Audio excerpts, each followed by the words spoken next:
It's time again for Film Focus. Here's Mike Lehman with a couple of new movies available now on KCTV's VOD service. John, you want to tell us about your drinking? You might think that moving back to the VOD system means that some of the fodder that makes it into theaters would be weeded out.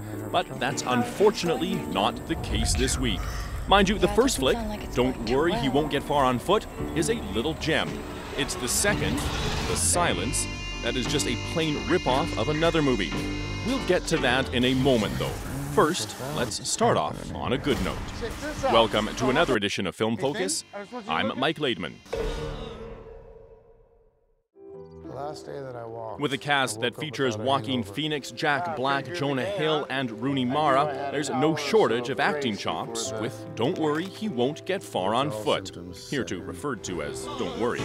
One could be mistaken that this is mostly a comedy, but it's not. It's actually a biographical drama/comedy based on the life of the titular character, John Callahan. Callahan has a real passion for life, but unfortunately, a drinking problem too. When an accident leaves him unable to walk, he finds help in his girlfriend and AA sponsor, discovering his talent for drawing edgy newspaper cartoons that garner him an international following and open his eyes to a whole new life. This is a movie that doesn't dwell overly on sympathy and instead follows Callahan and his messy life on the edge. Truly a great movie with great performances. You're such a pain in the ass, John.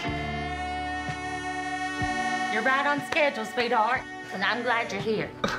Aren't you glad you met us? John doesn't like us. Well, of course I like you. You're crazy.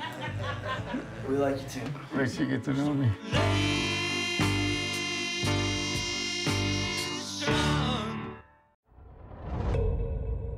Anyone heard of A Quiet Place?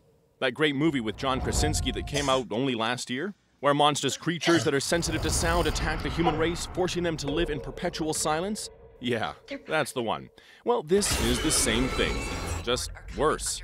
I mean, it even goes so far as to include the deaf daughter. It's not overly bad on its own, all the performances are competent at least, but of course it doesn't exist in a bubble, and it really just serves to show how well done A Quiet Place really was. The pacing and tension are just too placid, and while the trio of characters at the heart of the movie do a decent job of carrying what little material they have, they can't quite get it over the finish line. Skip this one and watch Don't Worry if you're looking for a quality movie this week.